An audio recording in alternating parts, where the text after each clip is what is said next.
Hi, this is Dennis with Second Chance Tackle, and today we're going to preview some additional reels that have come in recently. I had the pleasure of taking a few days off, and well, the post office didn't take the days off with me. They've kept delivering some boxes, and I wanted to share with you the ones that have arrived in my absence, the ones I will be working on, the ones that I plan to do as videos, and well, I'll give you a little bit of story behind the reels as I can find them out. The first one actually comes from New York City. It comes from Ken, or Kendall. And, you know, a lot of folks wonder, how do you go fish in New York City? Well, you got a wonderful and very vibrant fishery around New York. You have New York's Long Island, which has the upper and lower sounds, the Long Island Sound, and then the Atlantic Ocean on the southern shore of Long Island. You have the rivers that surround Manhattan where you can fish, and of course you have the bay channels and the Atlantic Ocean accessible from New Jersey and Staten Island. Well, we have a Newell. It's a 235 3.6, and it's got very noisy bearings. That's not unusual for Newell reels. These are usually steel bearings, and over time they do make those noises. And Canada, you can hear it here, but that shouldn't be that way. Ken has asked me to see if I can't service the reel and fix the bearings. I'll be happy to do that. And that 3.6 on there, the 235, is usually an indication of the spool capacity at 20 pounds of monofilament. The 3.6 is, well, it's kind of like what they do with the Yvettes. That's the gear issue. Okay, that's a Newell reel. Those are always popular. They're hard to find, and they're well worth maintaining. We have a second one also comes in, and this is from Bobby. So Bobby out in Tennessee, he's been sending me some reels from time to time. You've seen them. Sometimes he's actually challenging me to get the reels to work again, kind of second chance tackle projects, see if we can make them work. And sometimes, well, he just has a reel that is a little bit more complicated than he would like it to be. And well, he asked me to go do the work on that. So I'm not sure what I'm more impressed about with this reel. If it's the pop top, which I haven't seen one of these in a little while, or if it's the reel itself. This should be a Hedden, I think. Yeah, this is a Hedden 112, and I believe what Bobby said is that the line release button is not working. I guess by that he means it's not popping back. Almost all of the time, because it's releasing the line now, almost all of the time when that does not come back, it's bad grease. We'll see what we can do there to help Bobby with that one. The other one may be a parts reel for that. I'm not sure. As I mentioned, he has sent some of these in. Folks ask me where I get these old ones from. Well, you're seeing one of them here. It's just a matter that well, somebody found one and asked me to service it. So this is a Berkeley 105, inspected by number 30. I think that's pretty interesting by itself, if that's real. And it's suffering from what a lot of these old reels are suffering from. What's that? Hardened grease. We'll do this one. They're always fun. They don't take a long time. I know my viewers are always curious about the older reels. I'm curious about them too. I have a newfound appreciation which goes back a decade or two. At one point in time I was not happy with those reels, and I was not happy with them because, well, I couldn't fish with them. And then eventually I just made it a point to say, I'm going to learn how to cast these things, and more importantly, I'm going to learn how to keep them on the top of their game so that when it comes to using them, they're operating the way they should. And you know, we have modern day baitcasters like this one, and there's no reason in the world that the old predecessors for them couldn't be doing the same. All right, well, this one comes in from Carl in South Carolina. I think Carl has sent me a series of reels as well, so this ought to be interesting. And let's see what we have. All right, the first one up then is a Ambassador.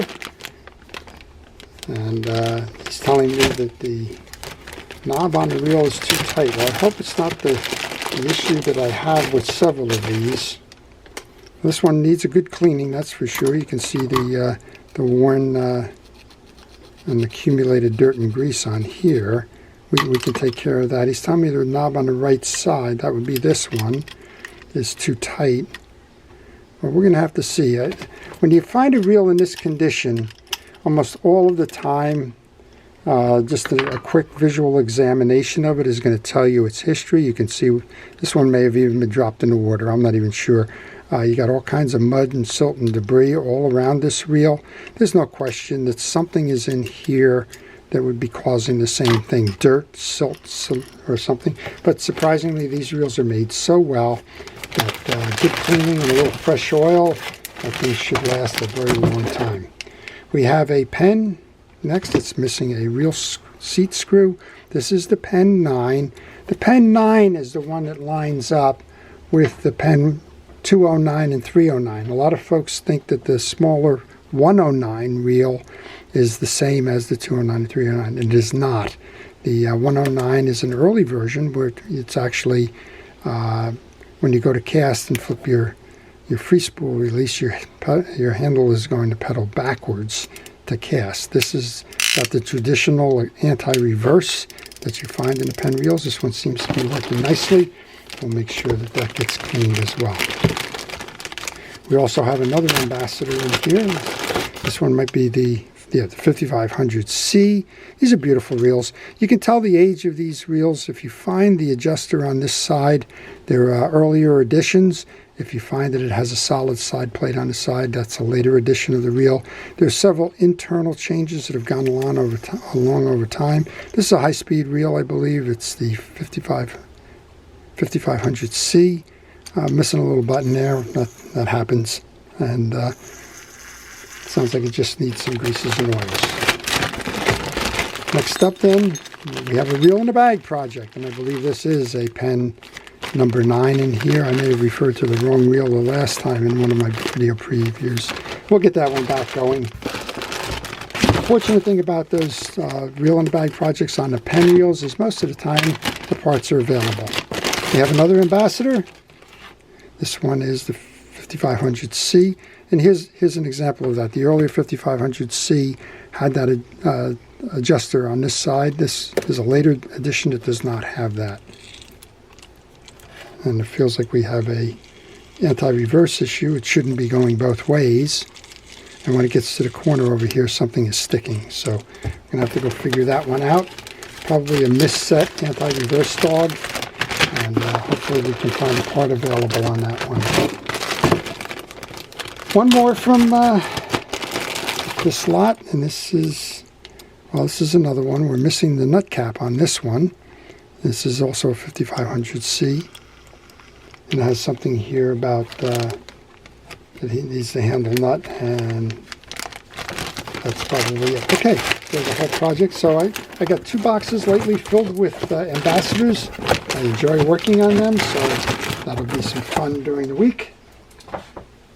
Again, if you have any of these videos, any of these that you would like to see as videos, please let me know, and I will try to accommodate them as I work through this backlog here. All right, last one in this group comes in from Kansas. Then it comes in from Michael. And I have 2 Shimano Sustains. And I think it's just basic service here.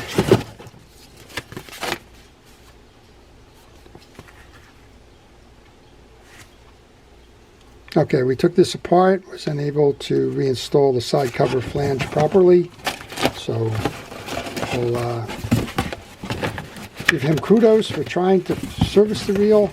We'll try to identify what went wrong with that reinstall, and then I think the other one is just the servicing of it. Probably started on the one, ran into the issue, and decided to send the second one along as well. The Sustains are very nice reels. I like these a lot. They're solid and dependable reels from Shimano. Well, we have an issue here with this little wire catching. That's what's going on there. Otherwise, very nice reel. and it holds. Okay, so that's another group of reels that we'll be working on. Again, if you'd like to see these as service and repair videos, please let me know. I'll be happy to try and accommodate you by showing you how to do it yourself in a repair and service video, time permitting. So, if you're a first responder and essential personnel, thank you for everything it is that you do to keep us safe. Your efforts are appreciated. To everyone, enjoy the art of reel repair. Keep learning about the reels. Take them fishing. That's the important message. And find a friend to take them fishing too. You'll double your pleasure. This is Dennis with Second Chance Tackle. Have a great day.